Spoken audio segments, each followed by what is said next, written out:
មេរិកតស៊ូដើម្បីបើកច្រកសមុទ្រហូម៉ូសឡើងវិញចំពេលមានការប្រជុំមុខដាក់គ្នានៅអ៊ីរ៉ង់មន្ត្រីអាមេរិកកំពុងប្រឹងប្រែងដោយបន្ទាន់ដើម្បីការពារការបិទច្រកសមុទ្រហូម៉ូសដែលជាច្រកសមុទ្រយុទ្ធសាស្ត្រយូរអង្វែងដោយបានទទួលស្គាល់ជាលក្ខណៈឯកជនថាការបើកឡើងវិញនៅផ្លូវទឹកដ៏សំខាន់នេះគឺជាបញ្ហាដ៏ស្មុគស្មាញមិនអាចដោះស្រាយបានយ៉ាងងាយស្រួលឡើយ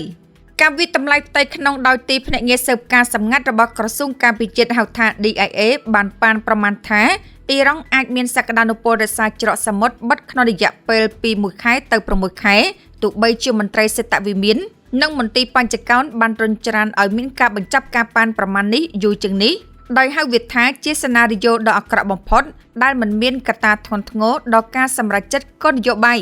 មន្ត្រីស៊ើបការនិងអ្នកគ្រប់គ្រងរដ្ឋបាលរបស់ត្រាំបានប្រាប់ CNN ថាការកំណត់ពេលវេលាសម្រាប់ការបិទណាមួយគឺពឹងផ្អែកយ៉ាងខ្លាំងទៅលើការវាយប្រហារយោធារបស់អាមេរិកនិងអ៊ីស្រាអែលដែលកំពុងធ្វើឲ្យខូចខាតសមត្ថភាពរបស់អ៊ីរ៉ង់រួមមានអាវុធមីស៊ីលទីតាំងថាមពលរបស់ខ្លួន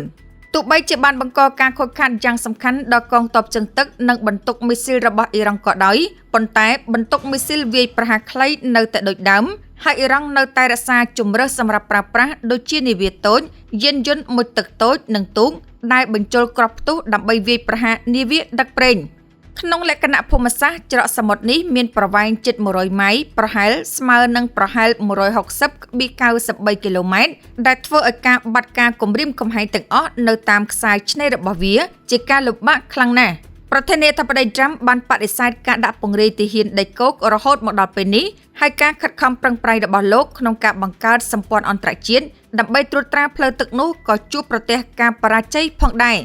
ជាការផ្ទៃក្នុងមន្ត្រីកំពុងវាស់វែងចំណុចសម្ពាធរួមមានការកាន់កាប់ឬការបំផ្លាញកោះខឺតគឺជាកោះដែលគ្រប់គ្រងប្រហែល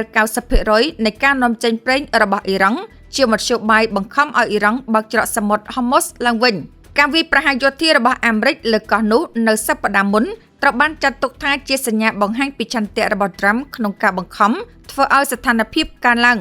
ទន្ទឹមនឹងនេះការបិទច្រកនោះកំពុងបង្កបញ្ហាសេដ្ឋកិច្ចជាក់ស្ដែងរួចទៅហើយដោយតម្លៃប្រេងសាំងអាមេរិកកំពុងឡើងខ្ពស់ឥតឈប់ឈរខណៈប្រហែល 20% នៃការផ្គត់ផ្គង់ប្រេងពិភពលោក